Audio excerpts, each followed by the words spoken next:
Mais il faut absolument accepter qu'il y aura des échecs et des erreurs ou des essais.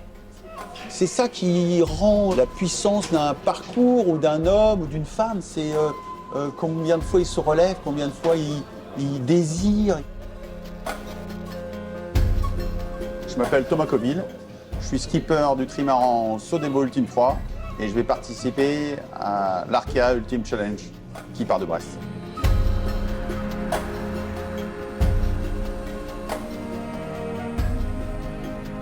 Bonjour Thomas, merci de nous accueillir au sein du village de l'Arkea Ultime Challenge Brest. Nous allons remonter un peu le temps avec toi. Tu es né le 10 mai 68. À quoi ressemblait ton enfance? Je suis un enfant de la Révolution. Je suis né le 10 mai 68, de parents étudiants très jeunes dans cette ébullition 68arde. Et je serai du coup ce petit garçon un peu timoré. Fallait pas que je fasse trop de bruit. Et puis après, j'aurai une adolescence marquée par le fait que je vais grandir très tard. Et j'ai du coup été très complexé par mon physique, par le regard des autres, jusqu'au moment où j'ai ce coup de foudre pour l'élément du vent et de l'eau, où en montant d'abord sur une caravelle et puis après avec des cousins en faisant de la planche à voile, ce moment magnifique où d'un seul coup tout s'est libéré, j'étais pas jugé. Le vent, le soleil, la mer ne me regardaient pas avec cet œil que je pensais, moi, dans ma tête. C'était ton premier sport ou tu as aussi essayé d'autres sports avant ça? Oui, j'ai fait d'autres sports un peu avant. J'ai fait du tennis de table, qui était, entre guillemets, lié à ma morphologie. Encore une fois, je suis très complexé, je grandis très tard, je suis un tout petit gabarit. Et le tennis de table me correspond bien. Et j'aurai pendant des années cette photo de Jean-Philippe Gatien dans ma chambre, parce que c'était mon modèle, c'était mon idole. Je ne me prédestinais pas du tout à partir autour des océans et de effectivement m'engager dans un sport aussi relié à la nature. Et pour autant, ça aurait été vraiment le coup de foudre. Et là, j'ai complètement basculé.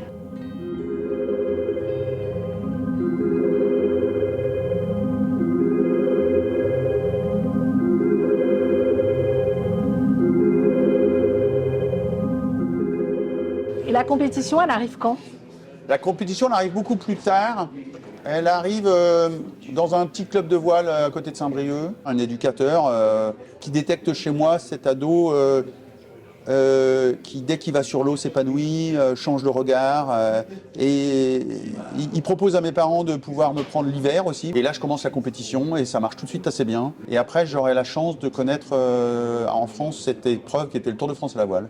Et tout de suite de comprendre que j'allais vivre à bord avec d'autres. Et la fraternité, je me suis senti porté, quoi. Et j'avais envie de faire partie d'un équipage. Tu as fait de l'équipage et le Mini est arrivé, l'IMOCA. Vraiment, je suis plus parti dans l'idée de l'équipage, servir un groupe et un leader. Et j'aurais passé ma vie d'ailleurs à gagner en servant un groupe et un leader. Je vais servir Laurent Bourgnon, je vais servir Olivier Kersauzon, Yves Parlier, Marc Pajot et Franck Camas.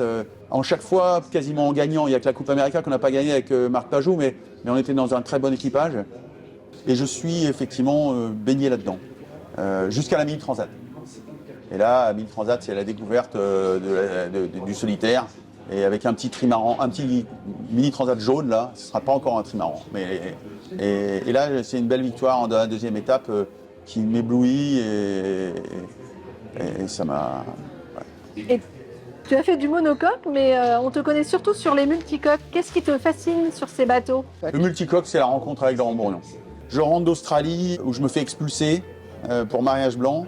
Et donc je me retrouve un peu penaud à Vannes. Et là, je pars dans la première aventure du premier trophée Jules Verne avec Bruno Perron. Et je pars pas sur ce tour du monde. Et là, il y a une déception énorme.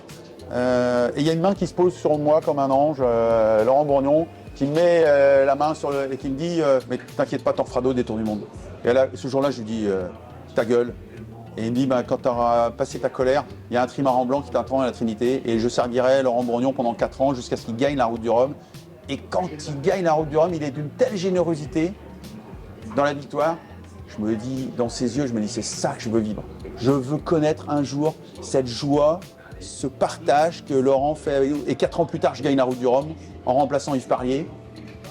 Et là, ça s'enchaîne et je vais faire mon premier trophée Jules Verne quasiment dans la même année avec Olivier de Kersauzon. Et là, j'ai cette chance inouïe de rencontrer cette famille Sodebo, ces 3 femmes, ces 3 sœurs qui décident de leur entreprise de créer une marque.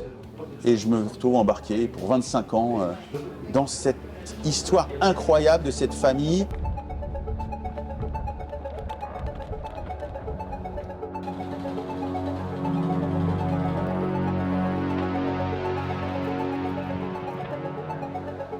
Tu as connu des échecs, on peut dire ça, des victoires aussi, des belles choses. Et on a l'impression que tu as encore plus envie qu'au départ. D'où te vient cette envie? Mais il faut absolument accepter qu'il y aura des échecs et des erreurs ou des essais.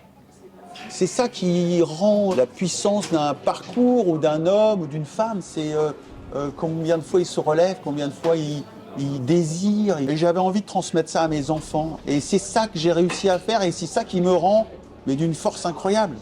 Qu'est-ce que ce serait un tour du monde réussi? Celui qui sera réussi, c'est celui qui sera terminé. Tous les garçons, parce qu'il n'y a pas de femmes encore, mais ça viendra, qui finiront, ils lèveront les bras au ciel et ils ont cette humilité, cette capacité. Il n'y aura jamais d'imposteur dans ce genre d'arrivée et ils auront déjà gagné quelque chose de terrible. Dernière petite question, qu'est-ce qui fait Thomas Coville quand il ne navigue pas? J'ai malheureusement un tempérament à être ultra méga créatif, donc je fais des rencontres avec des gens comme Jacques Gamblin, je fais des rencontres avec des gens comme Laurent Dewill qui joue du piano, avec des alpinistes, avec des pilotes d'essai, avec des gens du cinéma, et je rencontre le monde. Je suis allé voir ma fille à Istanbul il y a 3 jours. Je suis un boulimique de la vie et de notre époque. Je suis désespérément optimiste et désespérément enthousiaste et je ne m'arrêterai jamais. Merci beaucoup Thomas Coville. Merci à vous.